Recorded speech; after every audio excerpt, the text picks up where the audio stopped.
Hi guys, it's Wayden, and I'm doing something that Lindsay Wyrick, the frugal crafter, did, and I'm playing with glitter glue.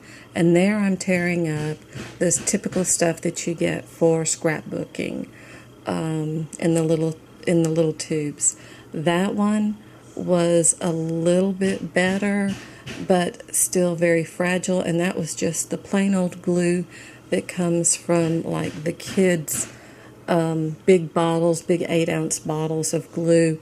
It still wasn't very good. This was excellent, and this is nothing but Elmer's glue with glitter added. Whatever combination of glitter you want, you can customize it, and it's thick. I punched and die cut these shapes out of it.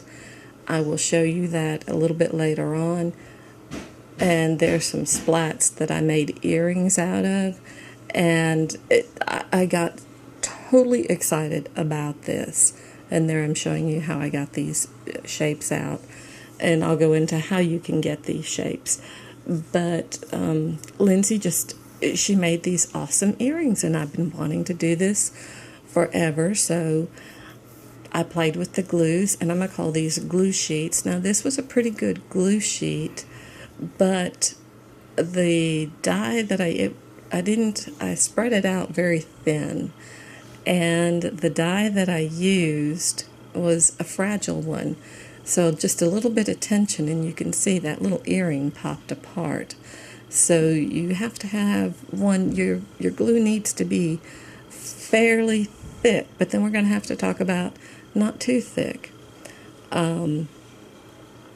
This is where if you let it dry on the back side, it's nice and smooth, but on the front side, it has kind of a rough texture to it. I really like the rough texture, and you can see here I've made more of these glue sheets because they're just so awesome. I had so much fun doing this. And again, this is Elmer's glue, and whatever combination of glitter you want to mix in with it. So it does dry completely clear, and it is a lot of fun. And originally I wanted to do earrings. Now here I'm using a very thin die, and there I've got a steel rule die, and you can use them both, but they work differently. And go through your stash, because I was looking for jewelry, and I found that I could make jewelry out of some things. The splash was not something I expected to be able to use. Neither were the keys and the flowers, but they did work well, especially the keys in a kind of silvery pewter. Those were really pretty to use as earrings and pendants. But there I take the die, and I ran it through, and you can see I ran it through the die cutter, and it didn't cut all the way through, but this was a very simple shape.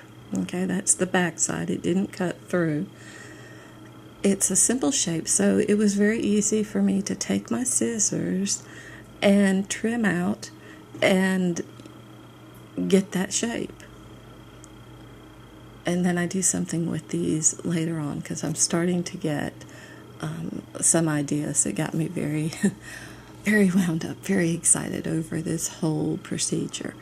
But if you keep it simple and if you keep the shapes simple, then when you use the thin dies, you can go in and cut them out.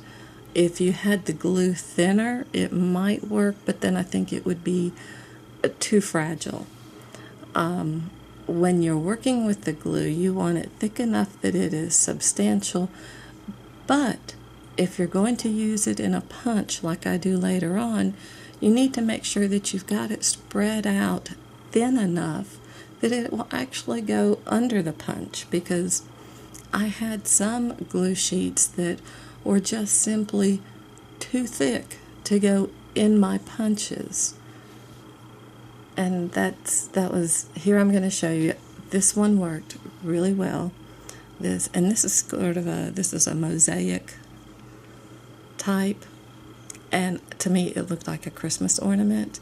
So there I'm placing it to get the maximum amount of decorations I could from this little sheet of glue. And I couldn't punch it doing it that way, and I'm putting a lot of pressure on it. So watch how much pressure it takes. Yeah, jiggled everything, but it worked. It worked. And it didn't break my punch. It didn't do anything like that. And I punched quite a few of these. I didn't have any problems with my punches whatsoever. The only problem I had was that there were times when my glue was too thick to fit into the slot where you normally put paper. So that is a consideration. And you can see I tried to get as much out of that. And there I am. I'm excited. As much out of that glue sheet as I possibly can. There's a pair of splat earrings that I made from them. And there's a pair of earrings that I end up decorating later on. I just wanted a little something extra on them. But I started thinking, okay, wow, embellishments. This is perfect for cards. This is, whoops, too much there. This is perfect for scrapbook layouts. This is perfect for tags, any kind of paper crafting. And I'm sorry that I'm a little off camera right there. I'm taking some Stickles glue and I'm just making the veins in the leaves. And truly, I can't tell you how excited I was at this point because I love making my own embellishments. So I just was overwhelmed. And now I can tell you that I have a little bucket full of these glitter embellishments because they were so fun to make. So, and then I'm going to do this other leaf. And I'm thinking, okay, flowers, if I can cut out petals, I can make glittery flowers. I'll have glittery leaves to go with it. You know, my mind is running through all these cool things that I can do. I've discovered I can make neat earrings with it. And I was just so excited that Lindsay had come up with this and played with this. And as a result, well, oh, ouch. So this is a thank you to Lindsay. I'm not the neatest crafter in the world, but it is a leaf. That's fine. I'm so thankful to the Frugal Crafter for sharing this technique because it was a springboard for me to go on and discover more things that I wanted to do with it. And it was so fun. But you do have to wait for the glue sheets to dry. And that can take, I live in a very humid climate, that can take 24 hours for me down here in the deep south. So that's the hardest part for me is just, okay, lay out the glue, spread it out fairly thin, and then leave it alone. Don't touch it. That's the hardest part. But then you can run it through your dies, you can run it through your punches, you can make very cute earrings and jewelry and pendants and embellishments from it. So I've got some leaves there. And I'm trying to pull out something right here. Great editing. There you go. My Christmas ornaments. So excited over these. So I came back and decorated. They look like ornaments. So I decorated them like ornaments. And just added a little red and tried to give it a curve, which I wasn't totally successful with, but I wanted that to be a little curved since the ornament theoretically is supposed to be three-dimensional in real life and would have a curve in it.